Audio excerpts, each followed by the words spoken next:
하나님을 알아가는 예배, 월요 찬양 예배 노인간 워십에 오신 여러분들을 환영하고 축복합니다. 우리 같이 말씀 보시겠습니다. 시편 51편 10절에서부터 19절의 말씀입니다.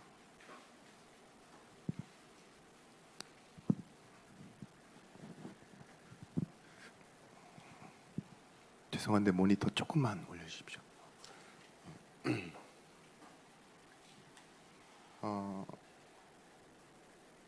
시편이잖아요. 그래서 제가 10절에서부터 19절까지 봉독하여 드리겠습니다. 눈으로 보시고 귀로 같이 들어주시고 읽어주시는 시간 되셨으면 좋겠습니다. 제가 조용히 봉독 드리겠습니다. 하나님이여, 내 속에 정한 마음을 창조하시고 내 안에 정직한 영을 새롭게 하소서. 나를 주 앞에서 쫓아내지 마시며 주의 성령을 내게서 거두지 마소서. 주의 구원의 즐거움을 내게 회복시켜 주시고 자원하는 심령을 주사 나를 붙드소서. 그리하면 내가 범죄자에게 주의 도를 가르치리니 죄인들이 주께 돌아오리이다. 하나님이여, 나의 구원의 하나님이여, 피 흘린 죄에서 나를 건지소서. 내 혀가 주의 의를 높이 노래하리이다. 주여, 내 입술을 열어주소서. 내 입이 주를 찬송하여 전파하리이다. 주께서는 제사를 기뻐하지 아니하시나니 그렇지 아니하면 내가 드렸을 것이라. 주는 번제를 기뻐하지 아니하시나이다. 하나님께서 구하시는 제사는 상한 심령이라. 하나님이여, 상하고 통회하는 마음을 주께서 멸시하지 아니하시리이다. 주의 은택으로 시온에 선을 행하시고 예루살렘에 성을 쌓으소서. 그때 주께서 의로운 제사와 번제와 온전한 번제를 기뻐하시리니 그때에 그들이 숫소를 주의 제단에 드리이다. 아멘. 시편 150편 중에 73편을 다윗이 썼다고 하죠. 지난주에도 이 시편을 가지고 말씀을 나눴고, 그 전주에도 다윗이 목자로 따랐던 그 왕 대신 하나님에 대한 설명을 가지고 오늘 이렇게 말씀의 흐름을 따라왔습니다. 시편 51편 보시면요, 맨 위에 이렇게 나와 있습니다. 주제에 다윗의 시, 인도자를 따라 부르는 노래. 다윗이 밧세바와 동침한 후 선지자 나단이 그에게 왔을 때. 여러분, 다윗 모르시는 분 거의 없으시잖아요. 각각 어느 정도 정보의 차이는 있겠지만, 그죠? 깊이의 차이는 있고. 근데 저는 이 시편의 이 51편을 보면서 어떻게 죄를 짓고 하나님 앞에 시를 쓰고 고백을 하게 됐을까, 그런 생각이 들더라고요. 여러분들은 여러분 자신을 어떻다라고 정의하시고 생각하십니까? 다윗이 어떻다라고는 알고 있는 정보를 얘기할 수 있겠지만, 만약에 여러분들이 다윗이라면 나는 어떻다라고 얘기하실래요? 이렇게 죄 짓고도 시를 쓰고 기도하고 하나님께 다시 찬양하겠다고 말할 수 있겠습니까? 말씀을 준비하면서 저는 제 자신을 한번 생각해 봤습니다. 나는 이렇다 할 그런 자의식이 나에겐 과연 뭐가 있을까? 일단 여러분들, 세상의 기준인 여러 가지 기준이 있겠지만, 키 몇, 몸무게 몇, 자세한 내용은 말씀 안 드리겠습니다. MBTI, INFJ, 이런 직업은 목사. 근데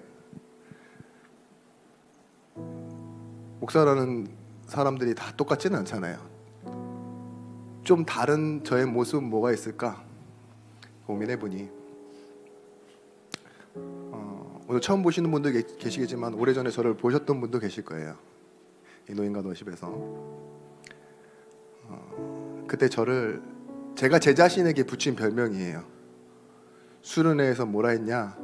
말씀을 이렇게 받았는데 숨겨진 자. 그리고 뭐 많잖아요. 이 예비된 자, 남은 자, 이 말씀 딱 들었을 때 엉뚱하게도 제가 그래, 나는 스페어 타이어처럼 살아야 되겠다. 에멀전시 타이어 아시죠? 사고 날 때만 튀어나오는, 전문용어로 땜빵이라고 그러죠. 그런 사람이 될 줄은 몰랐어요. 그리고 그때는 괜찮다고 생각했어요. 그래, 내가 진짜 필요할 때 쓰임받는 사람 돼야지. 근데 이걸 제가 이렇게 설교 때 여러분들에게 마치 고백처럼 얘기하면 마음이 아주 편한데, 누군가가 저한테 그렇게 얘기하면 되게 기분 나쁘더라고요. 자존감이 엄청 떨어지는 것 같고, 좀 나를 무시하는 것 같고, 그런 때가 있었습니다. 막 꾸미는 건 좋아하는데 남들한테는 보여주기 싫은 그런 이상한 면도 저한테 있어요. 좀 깊게 저의 장점, 단점, 뭐 여러 가지들이 합쳐져서 제 경험이고 제 과거니까 나중 가서는 제가 그렇게 얘기하겠죠. 나는 이렇다, 나는 이래 라고 말할 수 있는 자의식이 있지 않을까요? 저는 남들이 뭐라 하는 저의 모습을 두고 저라고 생각하지 않습니다. 왜냐? 예배하고 기도하고 찬양할 때마다 하나님의 말씀에서 말하는 내가, 앞으로 걸어가야 할 방향 속에 내가 아직 완성되어지지 않았어도 그 과정을 겪는 내가 나지, 하나님이 보시는 내가 나지 라는 생각 때문에 그렇습니다. 우리가 한번 생각해 보시고 이 말씀과 예배 가운데서 나눴으면 하는 것이 무엇이냐, 계속 말씀드렸던 자의식이에요. 나는 나를 뭐라고 생각하는가. 그런데 어떠한 기준과 어떠한 범위에서 생각해야 되느냐, 복음과 하나님의 말씀 속에서 찾아진 나, 정리되어져 가는 나, 그게 나의 자의식이 되어야 됩니다. 바울이 자신을 소개할 때 이력에서는 이렇게 얘기했죠. 나는 베냐민 지파요, 로마 시민권을 가진 자요, 가마리엘 문화요, 바리새인이요. 남들이 가지고 있는 그 이력을 얘기해요. 근데 그게 나라고 얘기하지는 않습니다. 바울이 초기에 자신을 뭐라고 얘기하냐, 고린도에서 에베소로 편지를 쓸 때 나는 성도 중에 가장 작은 자입니다. 사도 중에 가장 작은 자입니다. 중기죠. 에베소에서 편지를 쓸 때 있을 때죠. 그때는 사도라고 말하지 않고 성도 중에 지극히 작은 자라고 말합니다. 나중에 맨 마지막 바울의 사역이 끝나갈 때쯤 디모데 전서에서는 바울 자신이 자신을 보고 뭐라고 고백하느냐, 성도들 앞에서 나는 죄인 중에 괴수요라고 얘기해요. 왜 더 큰 은혜를 받았고 하나님이 하시는 역사를 봤는데 왜 바울은 자신을 소개하기를 더 낮아지고 더 쪼그라든 모습으로 그렇게 소개할 수 있었을까요? 저는 이렇게 생각합니다. 하나님의 능력이 그만큼 완전하기 때문에 내가 하지 않아도 하나님은 모든 것을 이루시기 때문에 그것을 더 말하기 위해, 하나님의 영광이 더 나타나야 하기에 나는 작아져도 된다 라고 고백했던 게 아닐까요? 오늘 이 시편의 51편을 쓰기 전 다윗의 모습을 생각해보면 우리가 그림 그리고 이상하는 멋진 다윗의 모습이 그려집니다. 어떻게 17살이라는 나이에 그 군대에 있는 많은 사람들이 나서지 못하는데 나아가서 골리앗과 싸울 수 있었겠습니까? 그리고 한 번이지만 그 승리 후에 다윗의 마음속에 나는 이렇다 라는 마음이 어떻게 정리되어졌을까요? 목동이었죠. 그렇지만 하나님의 사랑하심을 받고 인도하심을 받는 다윗. 왕이 자신을 죽이려고 창을 2번이나 던져냈는데 그때마다 다윗은 용서해내요. 얼마나 멋있습니까? 사람들도 잘 챙기고 수많은 전쟁을 겪으면서 자기와 친하던 사람 죽어가는 모습도 봤고, 때로는 사람을 얻기도 하지만 잃기도 했던 그 다윗 자신의 자의식에는요, 그래도 나는 하나님의 사람이라는 그런 자신감과 그런 담대함은 있었을지 몰라요. 근데 한 인생이지만 오늘 다윗의 자의식에는요, 제가 더 마음이 가는 다윗의 모습이 들어있어요. 비록 왕이 되었지만 자신의 충신인 이 바세바를 우리아를 죽이기 위해 미필적 고의로 살인을 저지르잖아요. 군대 장관 요압을 시켜서 맨 앞에 가서 죽이고 자기가 잘못했던 일을 덮으려고 합니다. 그런 모습이 영웅적인 모습을 그려낸 다윗의 삶에 있었다니까요. 근데 더 중요한 거, 자기가 자기를 몰라. 뭐라 합니까? 나단 선지자가 와서 비유를 들어서 얘기하니까 그런 놈이 어디 있냐, 내가 가만두지 않겠다라고 얘기하는데 그게 당신이라고 했을 때 놀래잖아요. 이게 나라고? 인정하기 싫은 자신의 모습이죠. 그런데 뭐라 하죠? 오늘 고백이에요. 하나님, 내게 정한 마음을 주세요. 나를 새롭게 하세요. 나를 용서하시면 내가 죄 지은 사람들 앞에서 내가 하나님의 법도를 가르칠게요. 하나님은 의식적으로 행하는 제사를 원하지 않고 상한 심령을 원하시고 하나님 찾는 걸 원하시지 않습니까?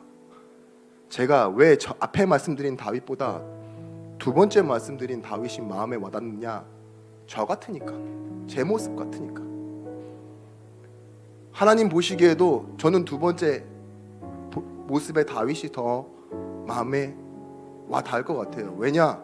지금 다윗은요, 영웅적인 모습이나 스스로 용서하는 모습이 아닌 그리스도 아니면 내 문제 해결 안 됩니다라고 와서 무릎 꿇으니까 그 모습이 아닐까요?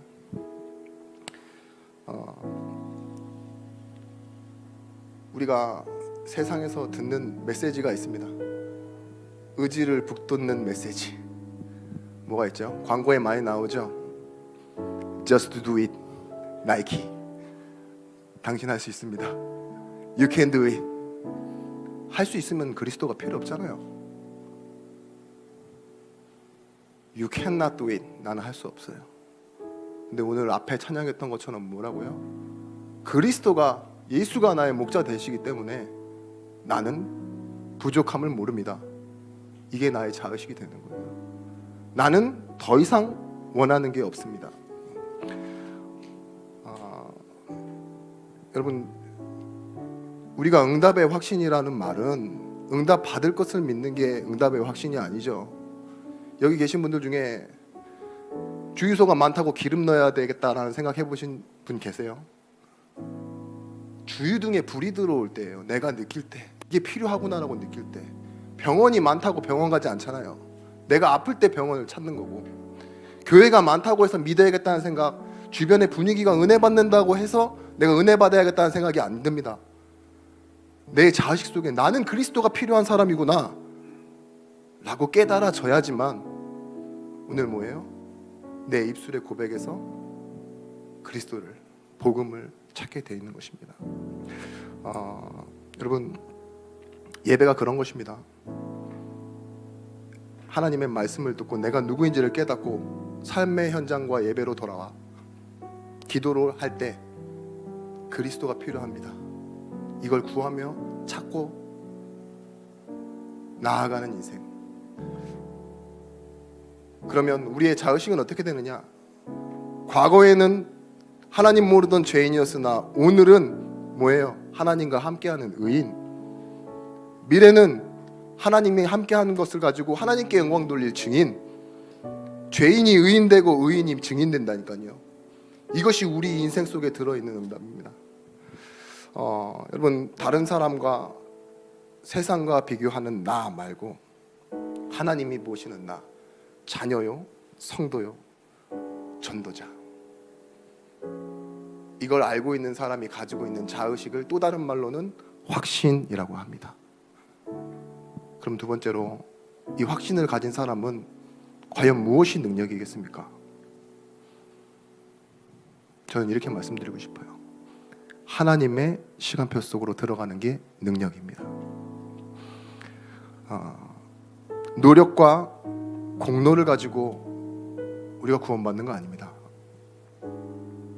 구원을 명제로 받아들이는 사람이 있어요. 그래, 내가 예수 그리스도를 믿겠다, 이제는 알아가겠다, 그런 명제가 아니라요. 구원은요, 실제적인 영적 영역의 변화가 일어나는 겁니다. 먼저는 우리의 호적, 뭐예요? 지금 이 땅에 살지만 본향이 천국이 되어져 가는 거예요. 어떤 연합이 일어나느냐? 내 인생과 그리스도께서 행하신 일들의 역사가 연합되어져요. 그래서 죄인이었던 나는 그리스도께서 죽으신 그 십자가의 죽음에 연합해서 나도 죽고 사는 것, 지금 이 땅을 살지만 그리스도께서 그 부활하신 그 부활과 내 인생이 연합돼서요, 이제는 영원한 시간표로 우리가 들어가는 것입니다. 시냇가의 시문나무가 시절을 쫓아 열매를 맺는다 그랬잖아요. 시냇가의 시문나무예요. 자란 나무가 아니라 하나님이 옮겨 놓으셨는데 뭐예요? 잎사귀가 마르지 아니함 같이 계절을 따라 시절을 따라 시간표가 될 때 응답받는 것, 그게 구원이고 우리가 가진 영적인 호적이고 변화입니다. 성령이 우리 안에 영원히 거하신다라고 요한복음 14장 20절 말씀에 이렇게 얘기합니다. 그날에는 내가 아버지 안에, 너희가 내 안에, 내가 너희 안에 있는 것을 너희가 알리라. 로마서 4장 6절 말씀에 일한 것이 없이 하나님께 의로 여기심을 받는 사람의 행복에 대하여 다윗이 말한 바, 이렇게 얘기해요. 다윗의 말을 바울이 인용해서 로마서에 쓰고 있을 때 뭐라고 했어요? 일한 것이 없이 보상을 받는데요. 그게 칭의입니다. 그게 행복이랍니다. 조금이라도 일해보세요. 남들보다 더 받고 싶지. 그게 뭔지 아세요? 은혜의 반대말, 보상. 내가 가진 것과 바꿔주세요, 거래. 이런 거 있잖아요. 사람들은 은혜의 반대로 살아갑니다. 내 것을 가지고, 내 시간을 가지고, 내 재능을 가지고 이 땅을 살아가려고 한다니까요. 예배자는 뭐 하는 거죠? 못난 것, 잘난 것, 버려진 시간, 아니면 내게 귀한 시간 다 예배 앞으로 가져와서 하나님의 시간표 속으로 들어가는 거예요. 사도행전 27장 말씀에 유라굴로 태풍 만날 때 그 모습이 저는 딱 보이는데요. 제가 실제 봤다는 건 아닙니다. 생각해 볼 때 바울이 뭐라 얘기하죠? 나는 안 갔으면 좋겠다라고 얘기하는데 싹 무시당하잖아요. 그리고 사람들이 가자는 시간표에 가게 돼요. 근데 그 사람들이 가자고 하는 방향으로도 가지 못합니다. 웃기죠? 내 뜻대로도 안 되고 사람들 뜻대로도 안 돼. 근데 어떻게 돼요? 하나님의 시간표대로 되잖아요.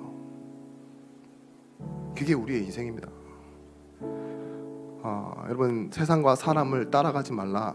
로마서 12장에 나오는 그 본받지 말라라는 의미가 무엇이냐? 말 그대로 본을 받지 말라는 거예요. 사람을 기준 삼고 세상을 기준 삼지 말라는 거예요. 너희는 내 백성이니 뭐예요? 내 말씀대로 살아라, 이렇게 얘기하시는데 세상의 틀에 끼워지면 뭐가 됩니까? 그 틀에 찍혀 그 모습이 나와요. 붕어빵에 붕어빵 딱 틀 찍히듯이 세상의 기준에서 너는 이래, 너는 못났어, 너는 잘났어, 너 좀만 더 하면 인정받을 거야, 그런 틀에 찍혀 상품화되지 마시라고요. 우리는 어떤 사람입니까? 하나님의 자녀.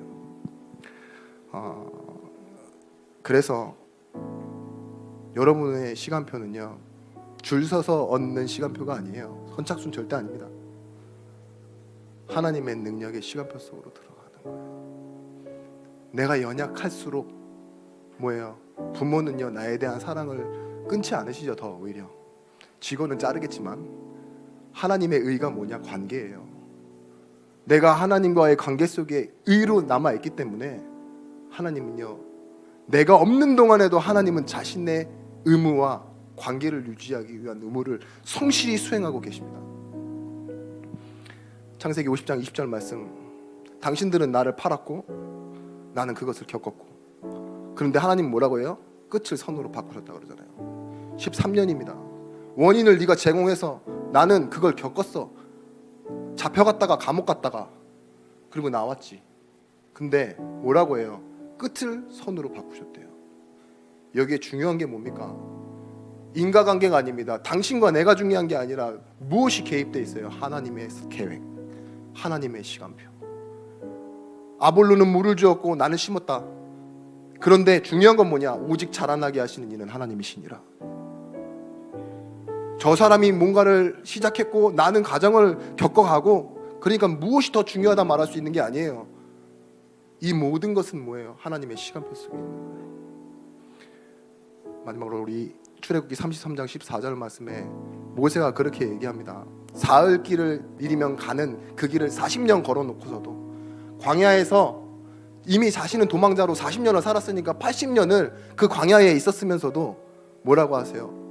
모세가 하나님이 함께 가시지 않으면 모든 것이 준비되어 있고 앞으로 가서 다 잘 된다고 할지라도 그건 의미 없는 겁니다. 바로 깨달은 거죠. 우리가 그런 사람입니다. 우리 인생이 성공해야 행복한 인생입니까? 핍박받으면 너무 어렵고 가치없는 인생 되어지는 거예요. 그렇지 않죠. 사람들이 말하는 적당한 때, 그게 하나님의 시간표 아닙니다. 사람들이 말하는 가치 있고 행복하다라고 말하는 삶, 그거 하나님이 보시는 가치 아닙니다. 우리에게는요, 보이지는 않지만 오늘도 보혜사 성령, 보호하시고 은혜로 가르치시는 그 하나님의 성령이 예수의 죽음과 부활 이후에 우리를 계속 언약으로 주도적으로 이끌어 가고 계십니다. 그게 여러분입니다.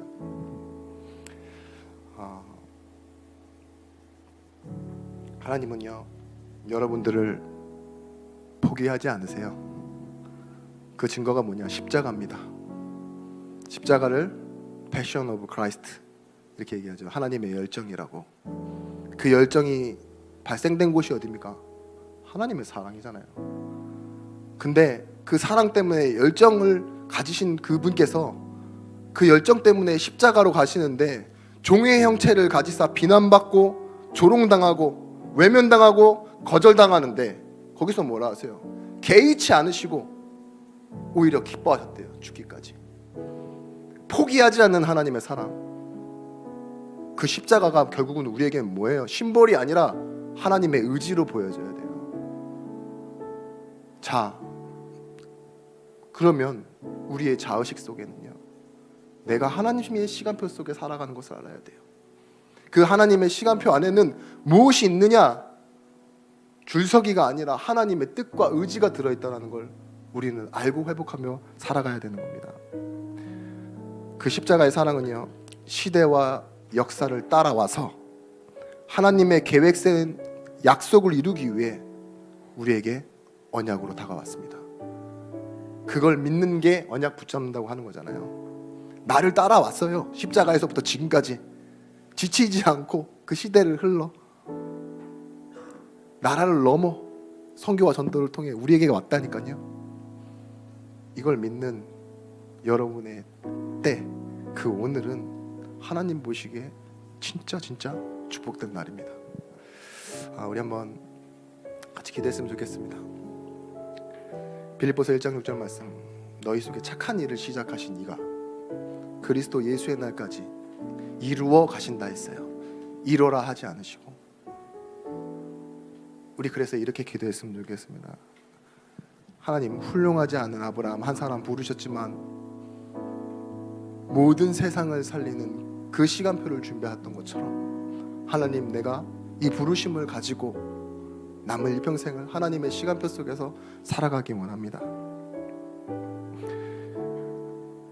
우리 도망자였던 모세가 하나님의 말씀 받고 광야에서 이 애굽으로 들어갈 때 출애굽이라는 역사가 일어났던 것처럼 하나님, 우리 예배와 내가 속한 교회와 내가 섬기는 목회자와 중직자들, 함께하는 우리 가정에 이렇게 하나님의 시간표 속으로 다 같이 들어가는 참된 응답을 받는 우리들의 시간표를 하나님께서 허락해 주시라고. 내게 능력 주시는 자 안에서 내가 모든 것을 할 수 있다 말했던 바울처럼 내 의식이, 내가 나를 보는 그 시선이 이제는 복음 앞에서 정리되어지기 원합니다.